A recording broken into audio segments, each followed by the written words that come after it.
¿Qué tal? ¿Cómo están? Muy buenas noches. Un placer saludarles. Soy Fernando del Rincón. Bienvenido a Conclusiones. Buen inicio de semana. Vámonos de inmediato con las 5 del día.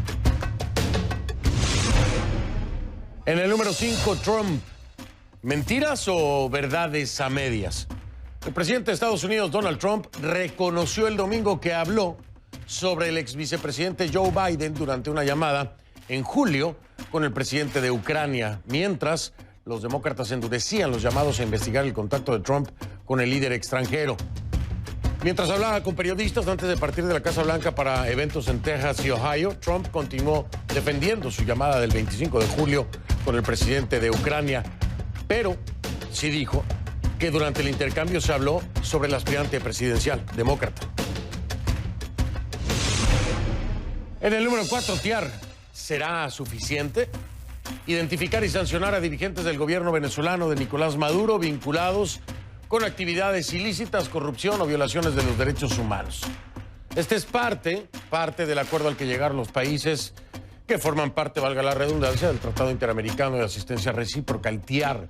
Los cancilleres de Brasil, Chile, Colombia, Estados Unidos, Haití, Perú y los representantes del líder opositor venezolano Juan Guaidó se reunieron este lunes en el marco de la 74 Asamblea General de la ONU, que como resultado arrojó una resolución de 7 puntos para afrontar la situación de Venezuela y presionar la salida del poder de Nicolás Maduro. En el número 3, Nuevo Laredo. ¿Sí fueron ejecuciones? Se giraron órdenes de aprehensión contra 7 personas presuntamente relacionadas con la ejecución extrajudicial de 8 personas, 5 hombres y 3 mujeres en Nuevo Laredo. Así lo dio a conocer la Procuraduría General del Estado de Tamaulipas. Recuerde que el 5 de septiembre la Policía Estatal informó que 8 integrantes de la célula criminal La Tropa del Infierno fueron abatidos tras un enfrentamiento, pero el Comité de Derechos Humanos de Nuevo Laredo denunció, y lo confirmó en este programa, tener pruebas de que las personas eran inocentes y que fueron ejecutadas extrajudicialmente. En el número 2, México. Exportación nacional. Una nueva ola de migrantes en la frontera de México, aunque esta vez no se trata de centroamericanos, sino de mexicanos, han llegado a Ciudad Juárez, Chihuahua. Centenares de ellos, entre los que hay menores de edad, procedentes en su mayoría del centro y sur de México, de estados como Zacatecas, Michoacán y Guerrero, esperan en los puentes internacionales para solicitar asilo en los Estados Unidos. En el número 1, Greta Thunberg. ¿Cómo se atreven? Estamos en el comienzo de una extinción masiva y de lo único que ustedes pueden hablar es de dinero y de cuentos de hadas de crecimiento económico eterno. Vienen a nosotros los jóvenes buscando esperanza. ¿Cómo se atreven? Estas fueron las duras palabras de Greta Thunberg, la activista de 16 años contra la crisis climática, quien acusó ante la ONU y diversos líderes mundiales de falta de compromiso. 16 jóvenes, incluida Greta, anunciaron el lunes una nueva ofensiva, pero esta vez en el terreno legal, denunciando la inacción de los líderes como una violación de la Convención de Naciones Unidas sobre los Derechos del Niño. En la denuncia están Alemania, Francia, Brasil, Argentina y Turquía. Este es el tema de la noche. Vamos a profundizar en los hechos.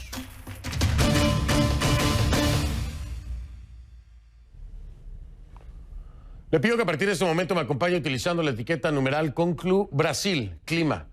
Numeral Conclu Brasil Clima.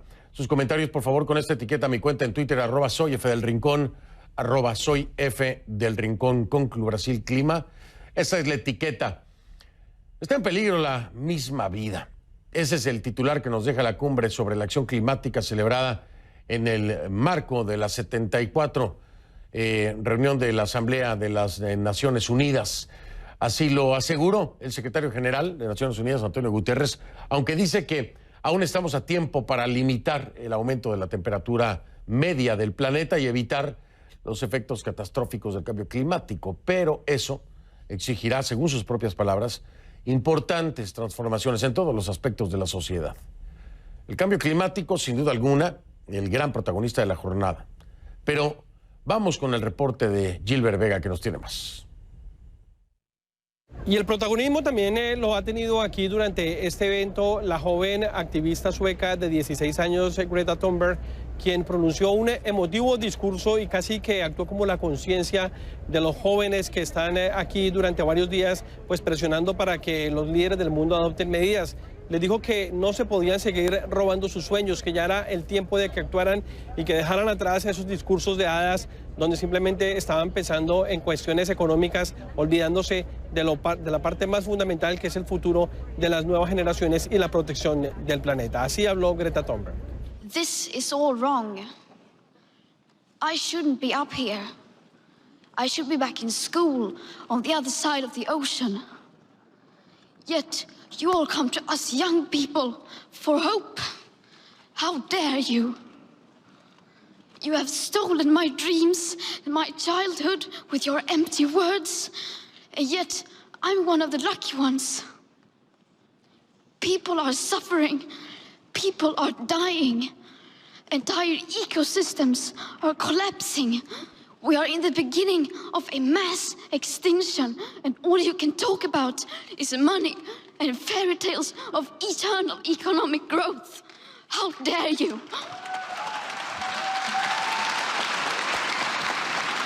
En principio se había dicho que el presidente de Estados Unidos, Donald Trump, no iba a asistir a esta cumbre, pero hizo una repentina aparición de unos 15 minutos cuando estaba hablando el primer ministro de la India. Al final fue consultado por CNN sobre por qué había decidido participar en esta reunión y dijo pues que él estaba de acuerdo con el aire y con el agua limpias, pero que cada país debía actuar de manera autónoma en resolver estos asuntos. También estuvo ausente el presidente de Brasil, Jair Bolsonaro, quien por cuestiones de salud solamente va a venir hasta este martes durante la instalación de la Asamblea General de Naciones Unidas. De hecho, como ha sido tradición, será el primer orador. Y otro de los temas centrales también ha sido la reunión que se cumplió a instancias de esta reunión del cambio climático de los países del Tratado Interamericano de Asistencia para la región, de asistencia recíproca.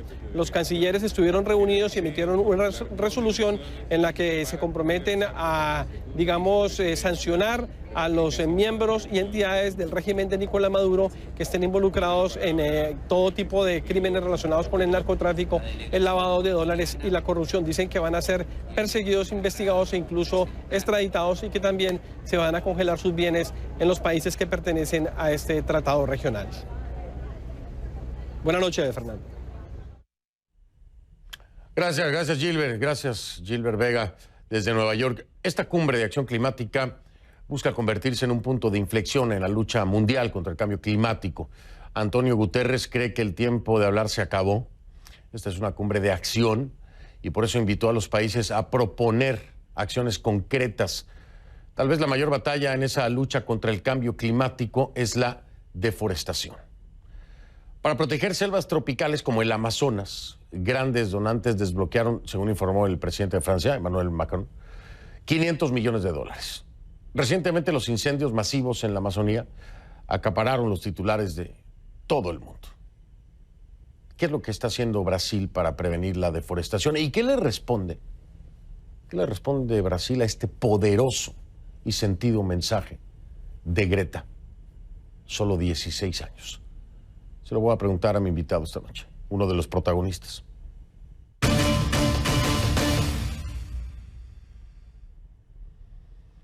Le doy la bienvenida al ministro brasileño de Medio Ambiente, Ricardo Salles. Ministro, buenas noches, gracias.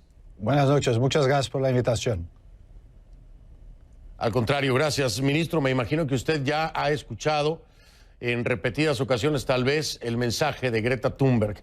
Un mensaje contundente, muy sentido, muy realista y de una niña, porque es una niña, que lo señala dentro de otros países ya en una acción legal a Brasil. Está mencionando Alemania, Francia, Brasil, Argentina y Turquía. Son 16 jóvenes, incluida Greta, quienes están denunciando la inacción de los líderes como una violación de la Convención de Naciones Unidas sobre los Derechos del Niño. ¿Qué responde usted a esto, que viene directamente de este grupo de jóvenes y que ya entra en el plano legal? Pues primero que estamos de acuerdo con la preocupación de la niña, como ha dicho, y de todas las personas de todo el mundo acerca del tema de la conservación, la protección del medio ambiente y el cambio climático.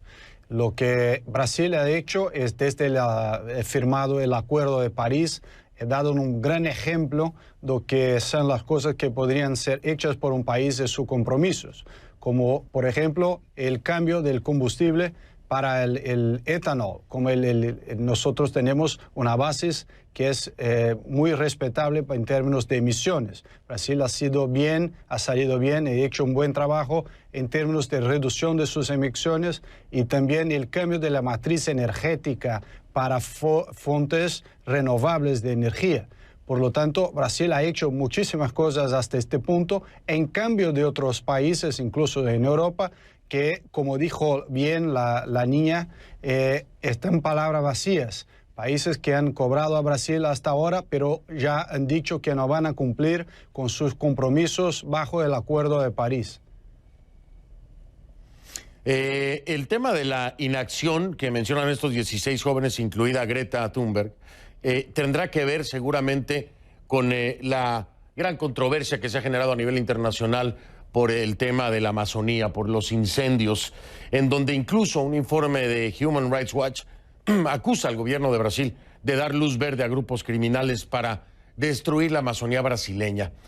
¿Ustedes están claros de que hoy por hoy la imagen de Brasil, del gobierno del presidente Bolsonaro y la labor de usted mismo está en tela de juicio? Así es como se ha percibido y se ha cuestionado, no solamente desde el frente de los activistas, sino también de organizaciones como Human Rights Watch. ¿Qué responde usted a eso? ¿Continúan pensando que es un ataque, una injerencia y que solamente tiene tintes políticos? No, el tema de información es importante y es entre otras razones, porque estoy acá en Estados Unidos, vamos ahí en Europa, es darles las informaciones necesarias para que conozcan bien la realidad que pasa, no solo en Brasil, pero todo Sudamérica. Por ejemplo, lo que pasó en Bolivia, donde el presidente ha firmado un decreto para autorizar formalmente las quemadas en su país. En cambio de Brasil, lo que hemos hecho, el presidente Bolsonaro le firmó un decreto de la garantía de la ley y la orden para los fines ambientales, donde más de 40.000 militares en este momento están a la disposición para el trabajo contra las quemadas y la destrucción y temas de crímenes ambientales. Entonces, nosotros tenemos ahí muchísimas cosas para mostrar que Brasil no se queda parado. Sigue siendo uno de los países que combate el tema de la deforestación y también el cambio climático. Y ahora las quemadas bajo el decreto de la garantía de la ley y de la orden. Sin embargo, esto es para solucionar un problema que ya se gestó. Es decir, esto no fue prevención, esto es reactivo. Se está reaccionando a una grave situación y hay cuestionantes en el aire, como por ejemplo recortes presupuestales que se han hecho en temas de prevención y control de incendios. Se reporta alrededor de un 38% de recorte al presupuesto. Para la partida de concesión de licencias ambientales, alrededor de un 40%. Para la agenda climática, alrededor de un 90%. Estos recortes presupuestales impactan directamente a este tema. ¿Cuál es su postura en torno a esto? ¿Le parece que eso es hacer suficiente? No, es el términos de los límites de presupuesto que nosotros tenemos son resultado de lo que ha pasado en términos de la economía en las administraciones pasadas. La mal gestión de la economía ha generado restricciones muy grandes en el presupuesto brasileño, en todas las áreas del gobierno, incluso en las ambientales. No el porcentaje que le ha comentado. Lo que pasó no fue ni de cerca los porcentajes que son estos que han sido cortados. En cambio, las reducciones han sido hechas con el términos solamente administrativos, no en las actividades finalísticas del ministerio.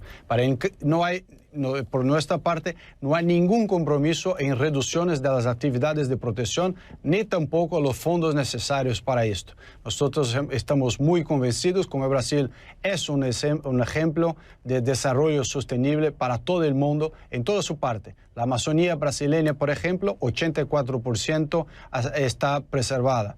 La vegetación nativa, todo el país, en los 6 biomas que tenemos, hay un porcentaje de 60%. Hay todavía una producción agropecuaria de calidad con precios competitivos que genera alimentos para todo el mundo. Entonces es necesario entender lo que pasa en términos totales, toda la visión, lo que es la realidad, y tampoco tener en cuenta que lo que muchos de los opositores del gobierno liberal, conservador, que tiene el valor de la reducción del tamaño del Estado, la eficiencia y todo esto, que es un gobierno que ha cambiado como es nuestro gobierno. El día de hoy usted mismo fue testigo de algunas de las protestas con unos jóvenes que levantaban unas pancartas que decían eco y suicida. Viendo hacia atrás, cuando encontramos esta situación que enfrentó, en donde se le señaló por presuntamente alterar mapas ambientales para beneficiar a las empresas mineras durante su cargo como secretario de Medio Ambiente de Sao Paulo en 2016, y los señalamientos que se han dado de presuntamente tener prioridad la explotación del Amazonas en un tema comercial por parte de las políticas del presidente Jair Bolsonaro, con este antecedente de alterar mapas ambientales para beneficiar a empresas mineras, ¿cómo puede usted defender o desmentir que ese es el real interés? Que el real interés es poder explotar mayormente la Amazonía como un derecho de Brasil, como algo que traería beneficios, incluso, dicen, en sus propias palabras, a los brasileños, porque son muy pequeños los grupos indígenas que están ahí. ¿Cómo responder a esto, ministro Salles? Porque, bueno, ese antecedente de manipulación presuntamente de mapas ambientales para beneficiar empresas mineras habla de una agenda completamente antiambientalista y más de una agenda que busca la explotación comercial. Le dejo la pregunta, hago la pausa para escuchar su respuesta en torno a esto, basado también en las protestas de jóvenes que, como usted vio, lo señalan o le critican o le apuntan como un eco suicida. Regreso un momento para escuchar su respuesta. Ricardo Salles es el ministro brasileño de Medio Ambiente después de la pausa. Sus comentarios en facebook.com/conclusionescnn, facebook.com/conclusionescnn. En tiempo real sus comentarios en mi cuenta de Twitter, @soyFedelRincón. La etiqueta numeral Conclu Brasil Clima. Ya regreso entonces con esta entrevista con el ministro de Medio Ambiente de Brasil, Ricardo Salles. Y más adelante en este Conclusiones también, México, exportación nacional. En Ciudad Juárez se está formando una nueva ola de migrantes, pero son mexicanos. Ya ven.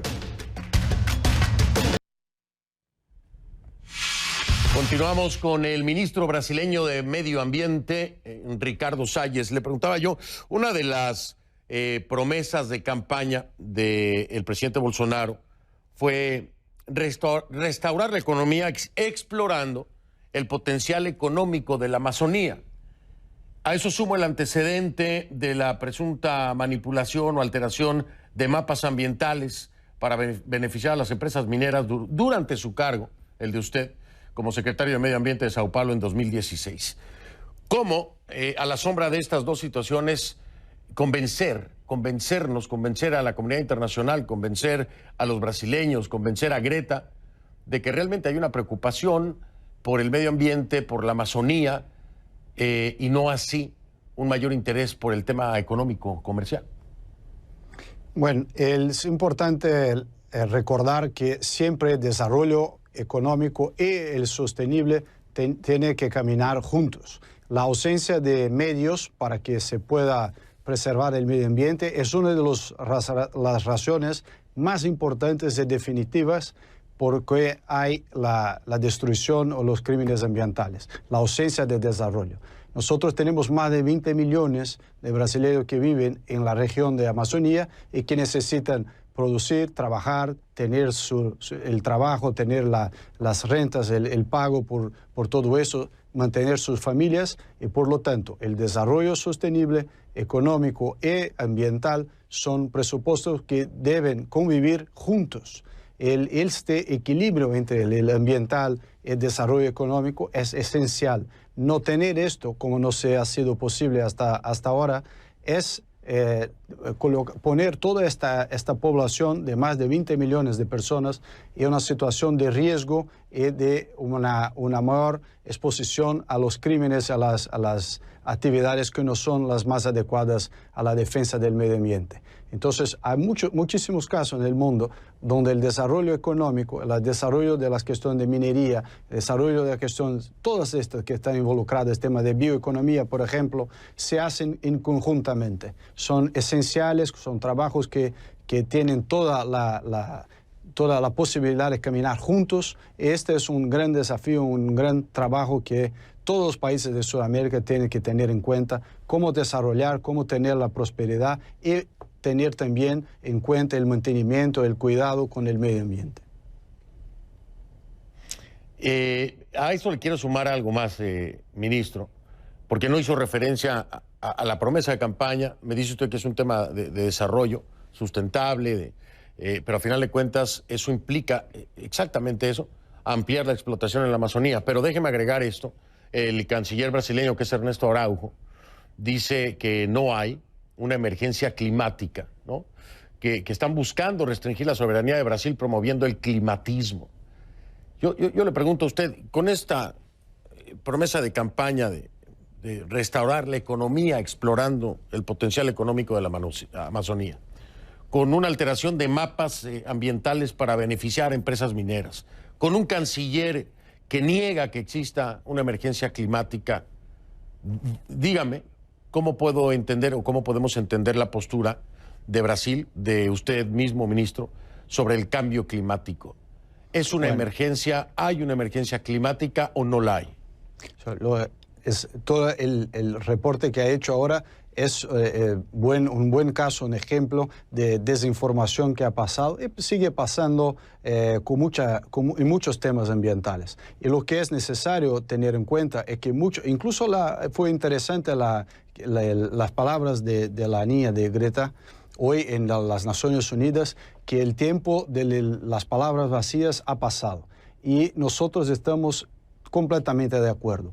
Cuando tenemos en cuenta lo que pasó y lo que pasa en Brasil en términos de mantenimiento del medio ambiente, en cambio, en contraste a lo que pasa con otros países, lo vemos dónde están las acciones de conservación de verdad, como es en el caso brasileño, y cómo son las acciones de conservación con las palabras vacías, con muchos de los países que critican a Brasil y han dicho que Brasil no sigue siendo un ejemplo, pero en cambio nosotros tenemos cosas para mostrar, cosas muy importantes, desde el términos del Acuerdo de París, los compromisos, energía renovable, el aumento del reforestamiento, el mantenimiento del 84% de la Amazonía en Brasil y muchísimas otras cosas que son la realidad. Entre las versiones que han sido dichas por ahí en diversos medios y los fatos, la verdad, es el gran esfuerzo nuestro, es mostrar cuál es la realidad y no seguir repitiendo lo que son muchas veces versiones que no corresponden a la realidad.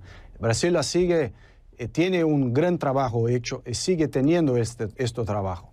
Países y muchos de los líderes, incluso unos que han comentado términos ambientales, no tienen lo que mostrar en términos de resultados concretos. Exactamente como ha dicho en términos de palabras vacías. Nosotros sí lo tenemos muchísimo y seguimos teniendo un ejemplo de mantenimiento, desarrollo y que tiene ahora una preocupación muy grande en agregar el desarrollo del medio ambiente, el mantenimiento del medio ambiente con desarrollo económico para que los 20 millones brasileños o más que 20 millones tengan también el acceso a la salud, a la educación, al empleo, a las fuentes de su trabajo, que puedan vivir con el esfuerzo que tienen. Esto es muy importante incluso para el medio ambiente. Secretario, ministro Salles, el presidente Bolsonaro aún no ha anunciado concretamente qué es lo que va a decir o qué es lo que va a hablar, pero ya espera él mismo posibles reacciones intensas en contra del discurso. Dice que va a hablar la verdad de la Amazonía. ¿Por qué? ¿Por qué de entrada la defensiva? ¿Por qué él piensa que va a haber una respuesta en contra de su discurso? ¿Qué podemos esperar de esto? ¿Y qué tanto sabe usted? Porque me imagino que como ministro del Medio Ambiente habrá participado en parte en la preparación de este discurso del presidente Jair Bolsonaro. ¿Por qué la defensiva de entrada? ¿Qué podemos esperar? ¿Qué viene por ahí? Bueno, el presidente ha hecho una elección importante, ha tenido muchísimos votos y siempre diciendo la verdad. Es uno de los principios más importantes del gobierno Bolsonaro, que se suma al combate a la corrupción, el combate a la ineficiencia del Estado, el gigantismo, el tamaño excesivo de la máquina pública, es también decir la verdad. Y la verdad es que nosotros tenemos muchísimos ejemplos buenos a ser mostrados del mundo. Tenemos también muchísimo trabajo para hacer desde ahora hacia frente. Necesitamos del apoyo financiero que ha sido prometido a los países en desarrollo cuando han firmado el Acuerdo de París. Tenemos en cuenta que cuando se ha firmado el Acuerdo de París 2015, se ha prometido a los países en desarrollo, de entre ellos el Brasil, pero no solamente, una suma de 100.000 millones de dólares por año. Y nosotros, como otros países en desarrollo, tenemos no solo el interés, pero el derecho de recibir lo que ha sido prometido a los países. Entonces, de entre estos temas son casos que el presidente va a recordar, incluso los líderes de uno de los países que han prometido a los países en desarrollo, cuando les ha propuesto el Acuerdo de París, que iba a ser firmado, que iban a pagar en el comienzo de 2020, el próximo año, montos como estos grandes 100 millones de dólares por año. Entonces son cosas que tienen que ser recordadas, tienen que ser dichas, pues son términos que han sido establecidos cuando el firmado del Acuerdo de París. Pues honestamente lo entiendo, pero lo veo difícil con el tema de la Amazonía. Vamos a ver cuál es la respuesta de la comunidad internacional a esto, el derecho que tiene Brasil de que se le pague precisamente por su trabajo en la protección del medio ambiente, la protección del cambio climático. A ver esa primera reacción será muy importante. Ministro Salles, mil gracias por haberme acompañado. Vamos a estar muy al pendiente mañana, precisamente de la locución del presidente Jair Bolsonaro en torno a esto y las reacciones que se puedan generar. Muchas gracias, ministro. Muchas gracias por la invitación. Buenas noches, Ricardo Salles, ministro brasileño del Medio Ambiente. A una pausa, regreso. Vamos a cambiar el tema. Vamos a México porque parece que hay una exportación nacional, pero de mexicanos, sí. Es una nueva ola de migrantes, están llegando a Ciudad Juárez, pero no son centroamericanos, son mexicanos. ¿De qué están huyendo? Pues de lo mismo que casi todos. Violencia. Buscan asilo en Estados Unidos. ¿Y ahora qué va a hacer López Obrador? Ya regresamos. @soy F del Rincón en Twitter, esa es mi cuenta, a sus órdenes, @soy F del Rincón en Instagram. En Instagram nos vemos, F del Rincón es la cuenta en Instagram, F del Rincón, ya ven.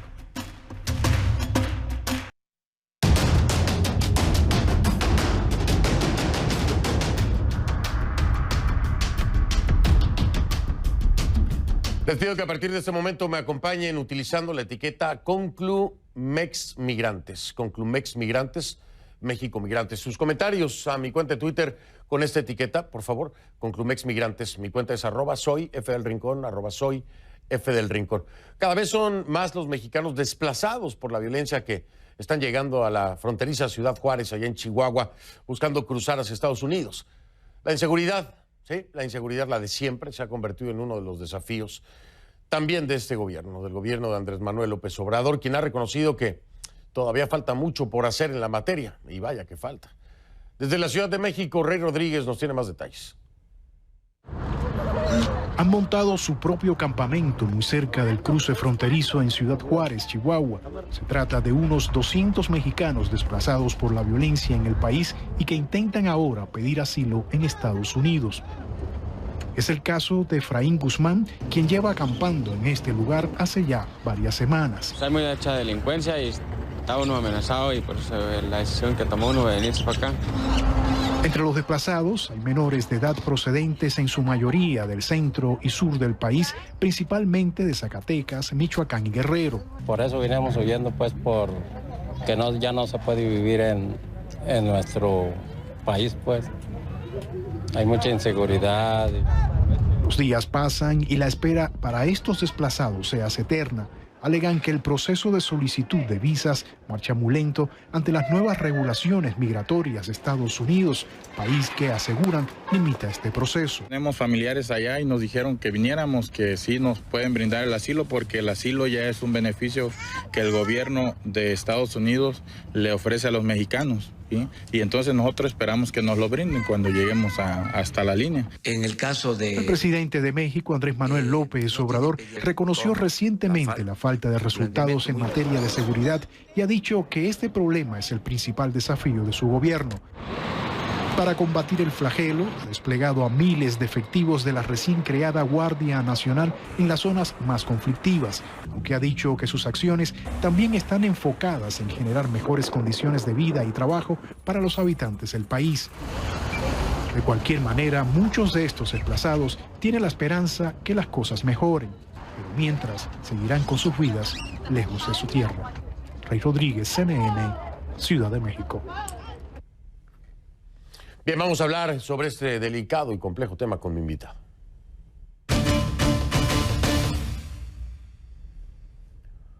Le doy la bienvenida a Félix Acosta Díaz, es profesor e investigador del Colegio de la Frontera Norte, nos acompaña desde Tijuana. Félix, bienvenido, buenas noches, gracias por estar aquí. Sí, buenas noches a todo el auditorio.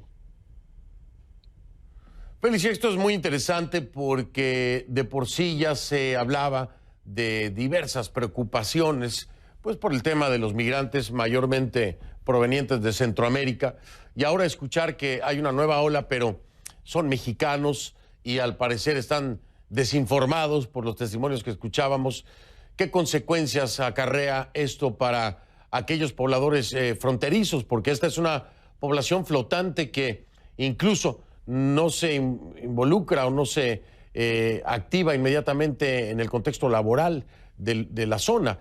¿Qué tan difícil es esto y qué tanto se está sintiendo el impacto? Sí, mira, yo creo que hay un antes y un después en relación a la política migratoria de México. Después de junio, cuando México tiene un acuerdo para la regulación de la migración de tránsito, echa a andar realmente como un programa integral de política migratoria que tiene que ver sobre todo con la migración de tránsito, pero obviamente también con los migrantes mexicanos. Aquí hay que decir que en realidad el fenómeno de la migración de tránsito ahorita está más asociado con la migración de tránsito que con los mexicanos que intentan cruzar al otro lado. Entonces, ahí yo creo que la asignatura pendiente de este gobierno sí tiene que ver mucho con las condiciones de seguridad en las ciudades de la frontera norte, pero hay que recordar que esta situación no es de este gobierno, esta situación viene en realidad arrastrándose desde, digamos, 2007, 2008, o sea, son muchos años en los que las ciudades de la frontera norte han estado como muy impactadas por el fenómeno de la seguridad pública.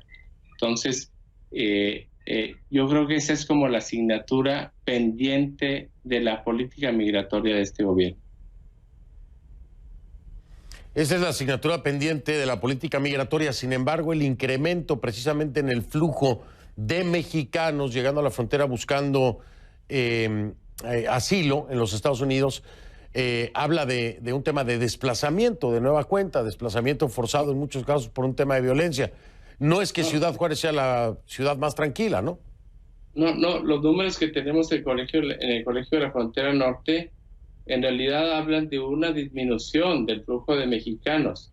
Y por eso yo hace ratito insistía en que el problema ahorita, desde hace algunos meses, sobre todo desde principios de este año, tiene más que ver con la migración de tránsito de los países, de la población centroamericana que está tratando de llegar a los Estados Unidos. En realidad, el flujo de mexicanos intentando pasar al otro lado ha disminuido. Ciertamente hay un componente que tiene que ver con los desplazados por violencia en algunos estados de México, como Michoacán, Guerrero, que sí llegan a la frontera norte, pero el desafío mayor ahorita en términos de migración tiene que ver, yo creo, más con la migración centroamericana. Déjame marcar una pausa, Félix, porque es importante entender cómo se le está dando solución a este acumulado. Y cuando hablo de acumulado me refiero a la suma de centroamericanos mayormente, pero también los pocos o muchos que se estén sumando también mexicanos, porque vaya, hay albergues, pero hay capacidades suficientes para esto en Ciudad Juárez, hay suficiente seguridad, que de por sí ya ha habido problemas de seguridad en Ciudad Juárez. Hay que saber este contexto, porque la solución no debe ser nada fácil. Voy a hablar con Félix Acosta Díaz, que es profesor e investigador del Colegio de la Frontera Norte, después de la pausa acerca de esto. Regresamos entonces con esta nueva ola de migrantes en formación, mayormente de Zacatecas, Michoacán y Guerrero, que estarían siendo desplazados por la violencia, buscando encontrar asilo en Estados Unidos. Nada nuevo, pero en este contexto, difícil, ¿no?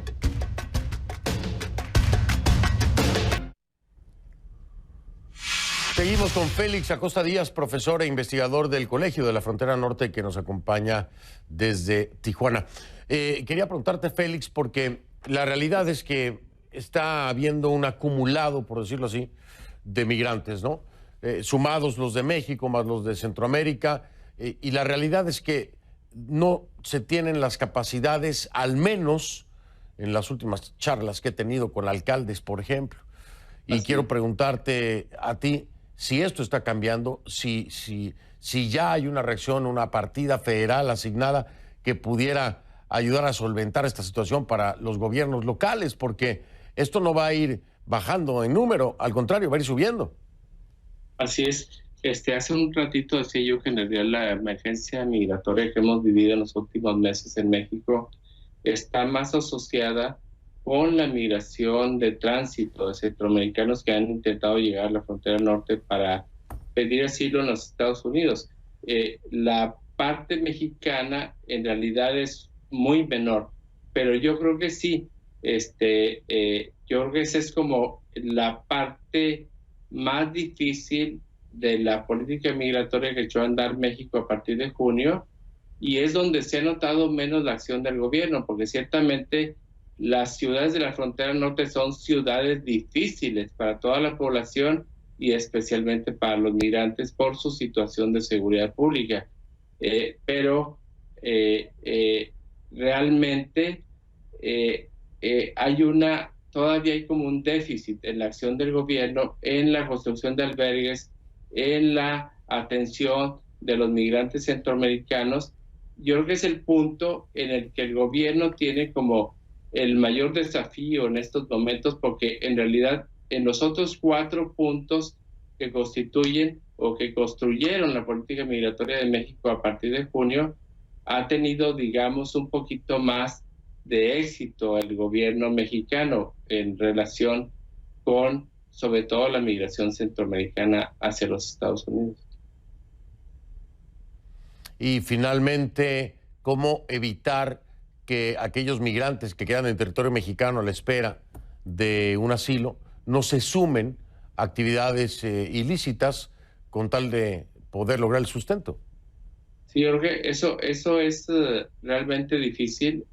En realidad, mira, yo vivo en Tijuana, y en Tijuana, que es una ciudad de 2 millones de habitantes, no se siente realmente todavía la presencia de los migrantes centroamericanos que han sido devueltos por el gobierno de Estados Unidos, que en realidad ese es el problema. El gobierno de Estados Unidos ha endurecido su política de asilo y está devolviendo a los migrantes que están solicitando asilo. Tijuana es una ciudad de 2 millones de habitantes y es probable, ahorita por los números que yo tengo, que en Tijuana haya migrantes devueltos por Estados Unidos que son mayormente centroamericanos, como en un número de 7,000, 8,000, 9,000 migrantes. Entonces, en realidad, en una ciudad de 2 millones de habitantes no está tan presente todavía eso como un problema. Yo no digo que el gobierno no deba atenderlo. Yo creo que de todos los puntos, ese es como el punto más importante. El gobierno se ha tardado en ciudades como Ciudad Juárez y Tijuana y Nuevo Laredo en construir albergues sin darle atención a los migrantes devueltos. Y las ciudades, obviamente, de la frontera norte son ciudades difíciles para los migrantes centroamericanos. Sí, para los migrantes centroamericanos y para los habitantes, porque no es fácil. Para todo el mundo, las ciudades fronterizas no son fáciles. Félix, mil gracias, que pases una excelente noche. Félix Acosta Díaz, profesor investigador del Colegio de la Frontera Norte, me acompañó. Vamos a hacer una pausa y regreso.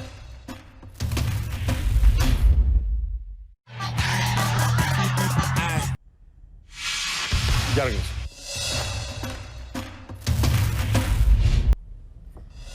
Soy Fernando del Rincón. Si no lo ven conclusiones, no lo vio. Hasta mañana.